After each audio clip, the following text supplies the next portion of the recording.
Hakim-Hakim 7 ayat yang pertama hingga ayat yang ke-7 dengan tema besar yaitu Allah hadir untuk menyelamatkan keluarga. Bang Kuku tolong baca Pak.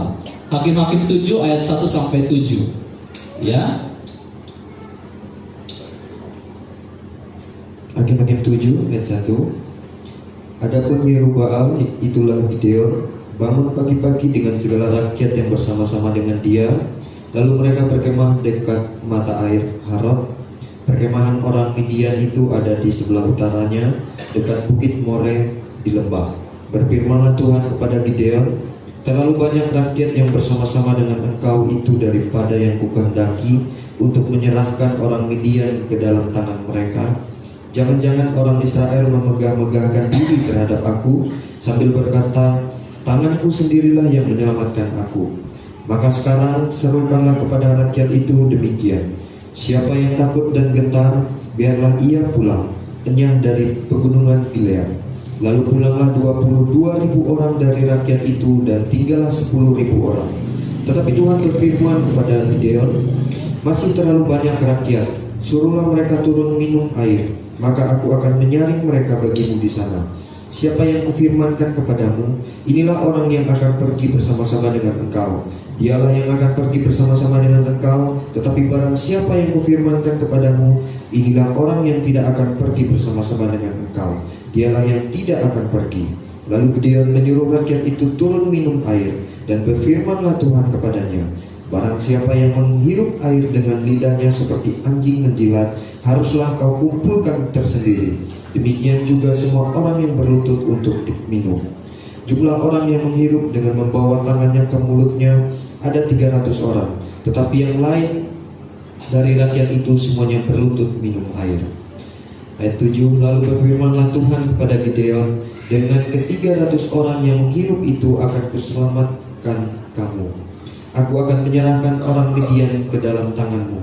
Tetapi yang lain dari rakyat itu semuanya boleh pergi masing-masing ke tempat kediamannya. Iya, baik.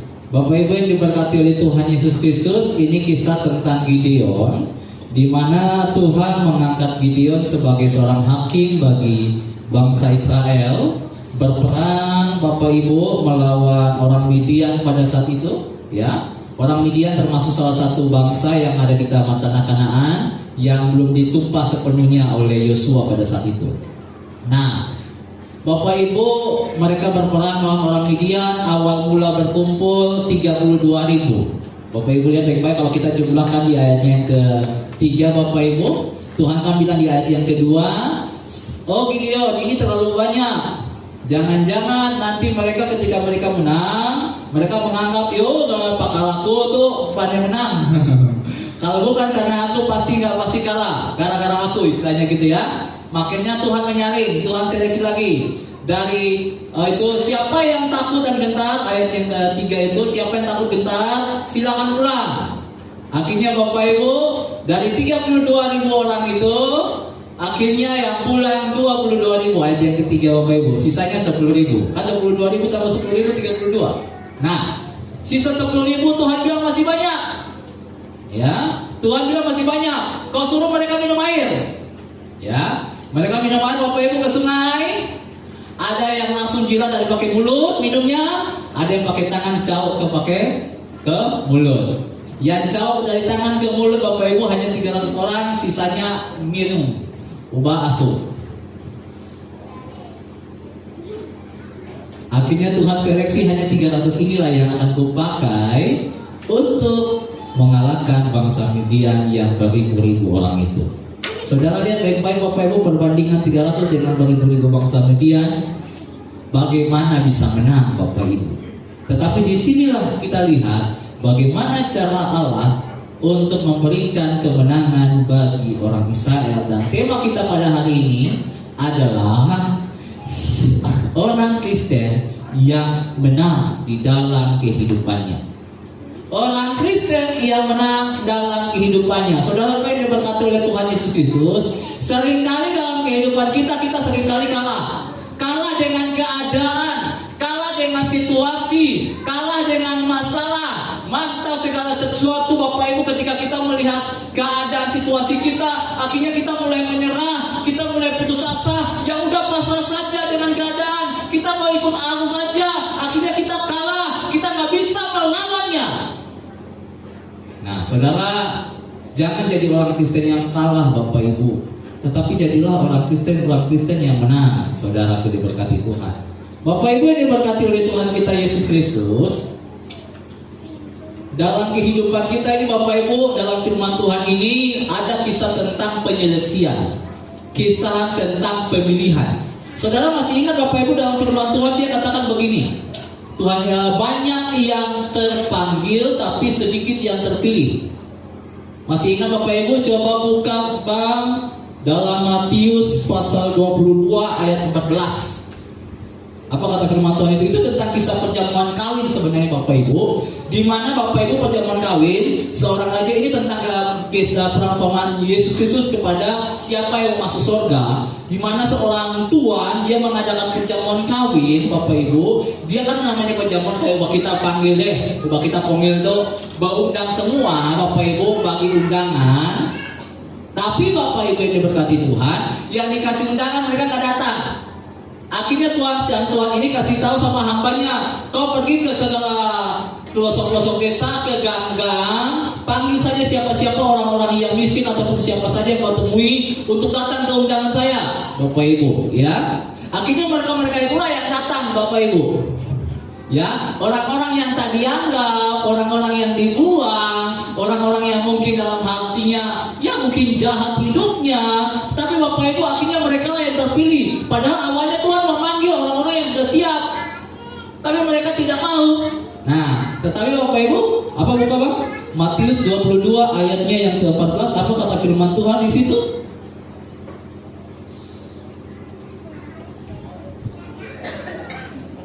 Sebab banyak yang dipanggil, tetapi sedikit yang dipilih. Maka saudaraku yang diberkati Tuhan, kisah Gideon Bapak Ibu, ketika menumpas bangsa Midian pun demikian. Yang terpanggil berapa orang sama tadi? 32.000. Tapi yang terpilih akhirnya cuma berapa? 300. Ya, saudara, itu kalau secara matematika Bapak Ibu luar biasa Tuhan kita Bapak Ibu, ya. Nah, saudara yang diberkati oleh Tuhan Yesus Kristus, dari hal ini Bapak Ibu, yang mungkin sesuatu yang mustahil bagi kita untuk mengatasi setiap permasalahan hidup kita, tetapi kalau bagi Tuhan tidak ada yang mustahil, amin. Maka Bapak Ibu yang diberkati Tuhan, mari kita lihat bagaimana cara Tuhan. Caranya Tuhan supaya kita mampu menang dalam setiap persoalan hidup kita. Kita tidak lagi menjadi pribadi yang kalah. Kita tidak lagi menjadi pribadi yang cepat menyerah. Kita tidak lagi menjadi pribadi yang putus asa. Tetapi kita punya hati yang mau menang, Bapak Ibu. Bagaimana cara Tuhan? Saudara, cara Tuhan cuma dua Bapak Ibu yang bagaimana bagikan pada hari ini. Yang pertama Bapak Ibu, Tuhan Yesus, atau ya Tuhan paling senang Bapak Ibu kalau kita jadi pribadi-pribadi yang rendah hati. Itu yang pertama, rendah hati. Dalam Hakim-Hakim pasal 7 ayat 2, kembali Bang. Hakim-Hakim pasal 7 ayat 2, Tuhan bilang apa Bapak Ibu ketika melihat 32.000 bangsa Israel siap untuk berperang? Tuhan bilang apa ayat 7 ayat 2? Hakim-Hakim ayat 2 Bang, kembali. Coba baca Bang. Iya, 1, 2, 3. Berfirmanlah Tuhan kepada Gideon, terlalu banyak rakyat yang bersama-sama dengan engkau. Terlalu banyak, ya. Daripada yang kukehendaki untuk menyerahkan orang Midian ke dalam tangan mereka. Jangan-jangan orang Israel memegah-megahkan diri terhadap aku sambil berkata, tanganku sendirilah yang menyelamatkan aku. Kalau ada pakal aku tuh. Ya, kisah Gideon Bapak Ibu ternyata sudah ada. Dan itu memang kebanyakan ada manusia Bapak Ibu yang terlalu sombong. Saudara, berbicara tentang hati Bapak Ibu, Tuhan pertama-tama dalam kehidupan kita dia melihat hati. Hati kita dalam mengerjakan sesuatu itu tulus penada. Hati kita tuh ada maunya penada. Ya, maka saudaraku yang diberkati oleh Tuhan Yesus Kristus, Pak Gembala seringkali tegaskan kepada umat Tuhan, kalau mau berbuat segala sesuatu, buatlah itu seperti untuk Tuhan, bukan untuk manusia. Ingat itu baik-baik. Dalam tugas tanggung jawab yang Tuhan percayakan, dalam apapun apapun itu bentuknya, sebagai kepala keluarga, pemimpin sekolah, pemimpin desa, pemimpin gereja, pemimpin DPJ, pemimpin apa segala macam. Engkau lakukan tugas tanggung jawab itu untuk Tuhan, bukan untuk manusia. Kalau kita lakukan itu untuk manusia, kita akan kecewa. Ada amin? Kita akan kecewa, Bapak Ibu. Maka lakukan itu untuk Tuhan, maka engkau tidak akan pernah kecewa. Engkau tidak akan pernah menyala dalam kehidupanmu. Ya, maka Tuhan bilang, Bapak Ibu, jangan-jangan karena kau lakukan dengan hatimu hanya untuk supaya meminta puji dari manusia, engkau pasti akan kecewa. Tanganku sendirilah yang menyelamatkan mereka ini. Kalau nggak ada orang. Maka saudaraku yang diberkati Tuhan, Tuhan melihat hati Bapak Ibu. Percaya atau tidak Bapak Ibu, kata firman Tuhan, hati manusia ini licik. Yeremia 17 ayat 9 10. Baca Bang, Yeremia 17 ayat 9. Kata firman Tuhan, Bapak Ibu, hati kita licik. Betul, hati manusia ini licik Bapak Ibu. Kita katakan bagak-bagak di depan manusia, bagus-bagus di depan manusia, sekali di belakangnya Bapak Ibu kita sumpah senapannya ya. Betul. Apa kata firman Tuhan, Pak? Betapa liciknya hati, iya, lebih licik daripada segala sesuatu. Licik Bapak Ibu. Hatinya sudah membatu. Siapa yang dapat mengetahuinya? Maka ayat 10 kata Tuhan, Aku Tuhan yang menyelidiki hati, iya, di batin, untuk memberi balasan kepada setiap orang setimpal Ayat 10, dengan Pak. tingkah langkahnya, setimpal dengan hasil perbuatannya. Aku Tuhan yang menyelidiki hati. Maka saudara Pak Gembala mau katakan kepada kita, Bapak Ibu, mari dalam segala kehidupan kita, supaya kita tidak menyerah dengan keadaan yang mungkin akhirnya menekan kehidupan kita. Oleh karena mungkin perbuatan baik yang kita lakukan untuk orang lain, lakukan itu untuk Tuhan, bukan untuk manusia. Amin. Berikan kemuliaan buat Tuhan Yesus. Serius Bapak Ibu, kalau kita mau lakukan segala sesuatu, kalau hanya itu untuk minta puji manusia, saudara, saya mau katakan engkau akan kecewa. Kita akan kecewa. Karena Bapak Ibu, mereka puji-puji kita di depan kita, di belakang mereka sumpah serapah kita Bapak Ibu. Karena itulah licik hati manusia. Maka saudara, Tuhan mau kita rendah hati saja. Jangan jadi orang yang sombong. Jangan jadi orang yang angkuh. Tuhan paling boleh, Tuhan paling gak suka, Tuhan paling gak mau lihat orang yang sombong. Bapak Ibu tahu, asal mula manusia jatuh, bahkan asal mula jadi iblis jatuh Bapak Ibu, karena kesombongan. Iblis Bapak Ibu, awalnya Bapak Ibu dia malaikat. Iblis Bapak Ibu, setan yang namanya Lucifer itu, dia awalnya malaikat Bapak Ibu. Dia melayani Tuhan. Tetapi oleh karena kesombongan dia mau jadi sama seperti Allah, maka dia dijatuhkan Bapak Ibu, akhirnya jadi iblis Bapak Ibu, karena kesombongan. Manusia pun demikian. Manusia pun demikian Bapak Ibu. Karena kesombongan Bapak Ibu ingin seperti Allah, mau menjadi seperti Allah. Dalam Kejadian pasalnya yang ketiga itu Bapak Ibu, ya, engkau akan menjadi seperti Allah, kata rayuan iblis Bapak Ibu kepada Hawa pada saat itu. Akhirnya dia makan buah. Inilah oleh karena ingin menjadi sama seperti Allah. Kita ini siapa? Ciptaan mau disamakan dengan pencipta, nggak tahu diri loh. Serius. Maka saudara, Tuhan hanya ingin supaya kita punya hati yang tulus kepada Tuhan, hati yang baik-baik, ya.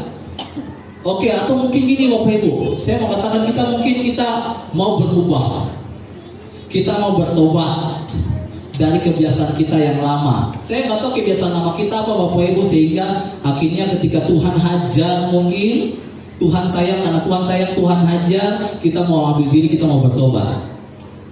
Ya, kita mau bertobat, entah dari mabukkah, dari rokokkah, dari judikah, dari apakah itu, kita mau bertobat. Tetapi Bapak Ibu, sekali lagi saya katakan, Tuhan lihat hati. Kalau hatimu amat tak bertobat, Ia akan pulihkan, Dia akan menolong kau, Dia akan membangunkan kau Bapak Ibu, dan Dia betul-betul akan memberkati hidupmu. Tetapi kalau hatimu masih ya setengah-setengah, ada bakalan. Saya ingat Bapak Ibu berbicara tentang ada judi, bukan Pak Judi ya. Ada Pak Judi di sini? Ya, saudara, Pak Gembala ini Bapak Ibu lahir di keluarga yang penjudi kelas kakap. Serius, seusia Meti Pak Gembala dapat main gaplek. Seusia Meti, di rumah Pak Gembala, kalau Pak Gembala pernah berkisah, ya. Di rumah Pak Gembala Bapak Ibu itu rumah namanya dikatakan rumah judi lah. Kebanyakan ada yang main kartu remi, ada yang main gaplek, ada yang main. Enggak, zaman dulu tuh nggak ada ceng, nggak ada ceng Bapak Ibu, nggak ada. Apa sih namanya satu lagi itu Pak Gembala sudah lupa karena Pak Gembala udah tinggalkan itu. Ya, bahkan dulu-dulunya Bapak Ibu masih zaman-zaman porkas, tahu porkas? Pasang-pasang nomor. Tembus 2 angka, 3 angka, 4 angka. Di sini senang apa? Di sini. Togel ya. Togel ya. Ah, itu ya. Pak Gembala pun juga ikut Bapak Ibu, jangan salah. Bapak Ibu yang diberkati Tuhan, Pak Gembala akhirnya ingat Bapak Ibu karena Pak Gembala nonton film drama Cina. Dari pemahaman orang Cina Bapak Ibu, masalah judi secara khusus, untuk kalau mau menang judi adalah tidak boleh berjudi. Karena setiap kali orang yang main judi itu pasti kalah. Apalagi sekarang Bapak Ibu lagi masa-masa judol. Tahu judol? Tahu judol? Judi online. Serius Bapak Ibu? Ya. Kalau mau betul-betul bertobat amat Bapak Ibu. Kalau enggak engkau akan menderita. Serius Bapak Ibu. Maka Tuhan yang lihat hati.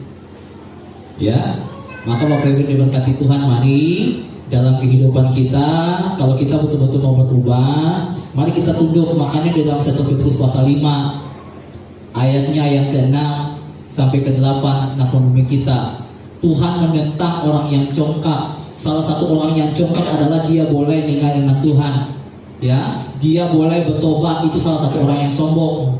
Dia boleh bertobat Bapak Ibu, dia boleh berubah. Tetapi Allah mengasihani orang yang rendah hati. Karena Bapak Ibu sadarlah dan berjaga-jagalah. Iblis Bapak Ibu tidak lagi serta-merta seperti lupa-lupa jolu Bapak Ibu yang jahat, yang ngapain. Tapi ia betul-betul membuat kita akhirnya sulit untuk berubah, sulit untuk bertobat. Dia selalu carinya itu adalah orang-orang Kristen, orang-orang yang dekat dengan Tuhan Yesus. Dia cari itu.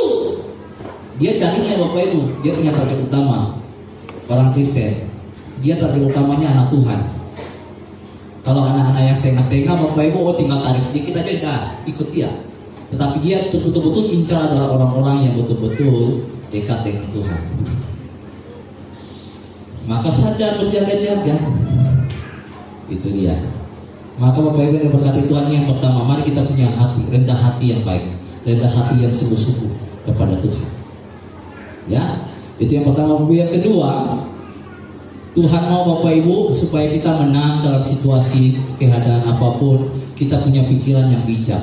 Bukan hanya hati yang betul-betul mau bersandar kepada Tuhan, tetapi pikiran juga yang baik, pikiran yang bijak.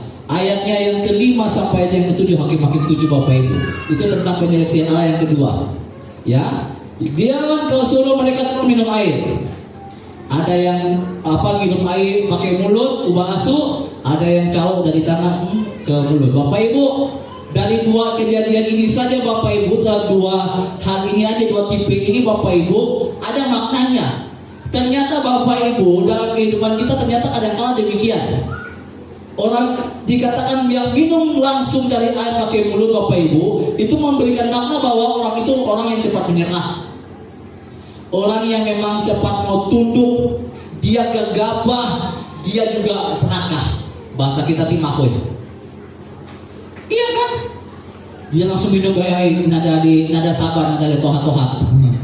Gitu ya. Dia langsung minum dari mulutnya Bapak Ibu. Itu menandakan bahwa orang itu serakah.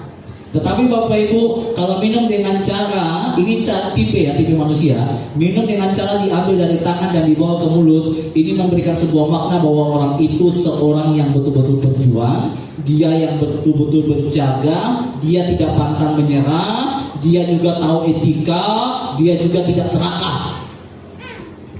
Bapak Ibu baik-baik ingat, berbicara tentang tipe manusia, sifat manusia, kita pandai Bapak Ibu dari kebiasaan hidupnya. Kita pandai manusia berubah. Contohnya, sini ya. Gitu ya. Saya mau tanya Bapak Ibu sama Bu Gembala dulu. Dan ini nanti bagaimana lihat kita ya. Contohnya lah. Mau deh, contohnya itulah. Contoh itu. Ini anggap aja odol Bapak Ibu. Anggap aja ya, kalau Gembala dulu pengen odol. Bu Gembala biasanya kalau mau keluarkan odol dari mana? Pencet dari mana? Dari bawah, yakin? Biasa kumator langsung dari tengah. Yakin? Bapak Ibu biasanya pencet odol dari mana? Dari tengah atau dari puluh ya?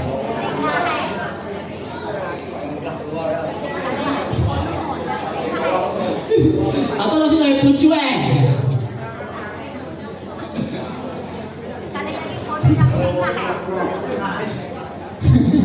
Bapak Ibu hal kayak begini, ini bisa pandai sifat manusia ya.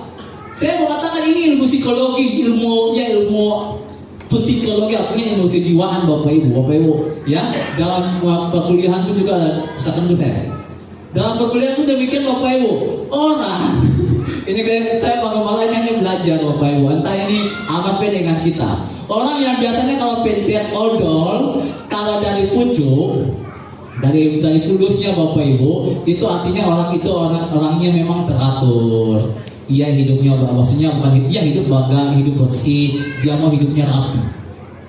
Tetapi kalau langsung dari tengah-tengah ataupun langsung dari itu, ya orangnya tuh Bapak Ibu ya simpel, boleh ribet, terus kadang-kadang gegabah gusuk guluk.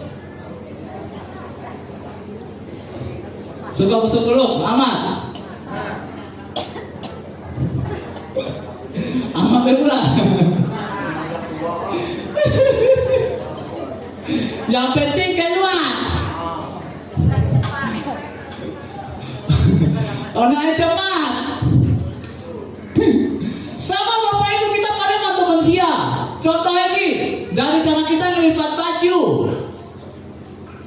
Ada yang melipat baju bagaimana kalau melipat baju Bapak Ibu, rapi Bapak Ibu luar biasa. Bapak Ibu kalau mantau, kalau di lemari Pak Gembala dengan lemari Bu Gembala yang paling rapi punya siapa? Punya Pak Gembala. Karena Pak Gembala paling nyan kalau melipat-lipat baju, Bu Gembala ada kabota.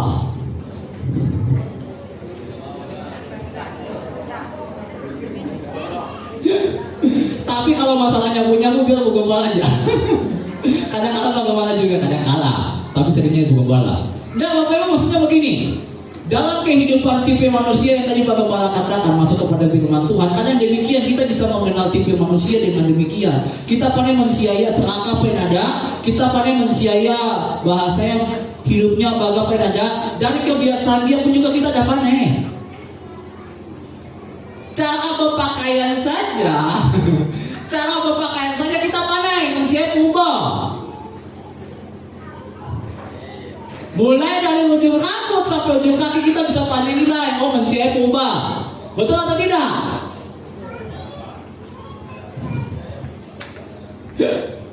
Ya, rambut. Aduh, hancurlah. Saudara begini Bapak Ibu. Dalam kehidupan kita Bapak Ibu, Allah ingin supaya kita tuh bijak dalam berpikir maupun dalam bertindak.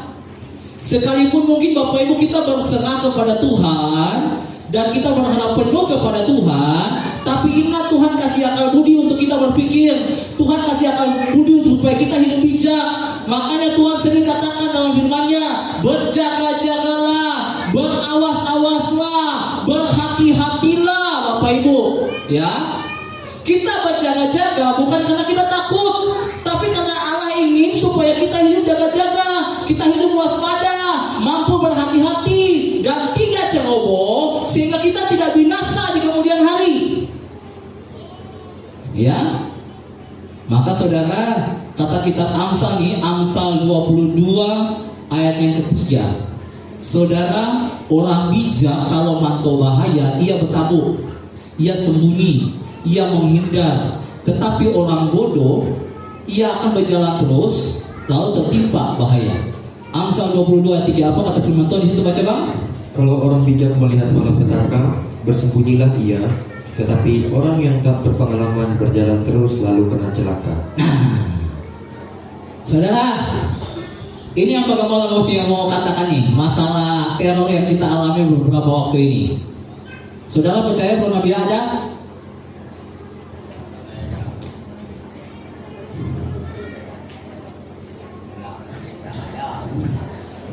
Ada? Oke, kalau ada. Tetapi saudara, Bapak Ibu masih ingat gak masa-masa COVID? Masih ingat? Semua gereja tutup, kita tetap terbuka. Ada yang kena? Mungkin ada, tapi tidak ada semua, betul? Itu karena apa? Karena apa? Karena apa? Karena pemeliharaan Tuhan.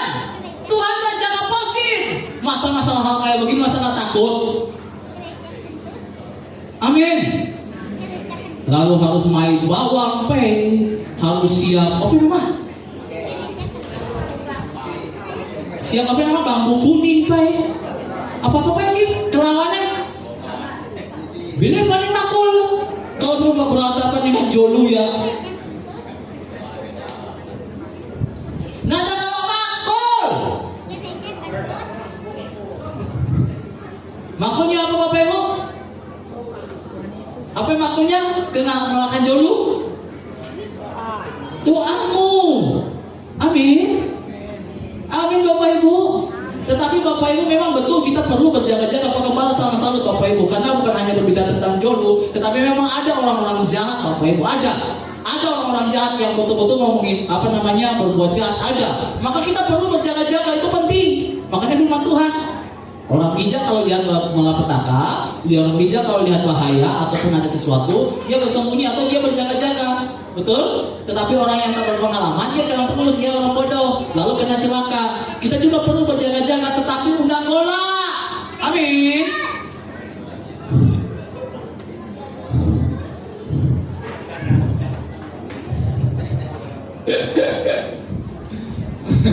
Pak Gembala Bapak Ibu, biasa Pak Gembala tidur Bapak Ibu mungkin sekitar jam 12, mungkin Pak Gembala paling hina tidur. Tetapi ada kala ingat tok akai sebelah kali ini dia toh diketuk ke pintu ya. Kecuali ada tengah malam, ya tengah malam, pakem, nada dari pintu dari jendela pakem. Kalau dia pakai malah itu di mata. Kalau nada babingan hantam sopir.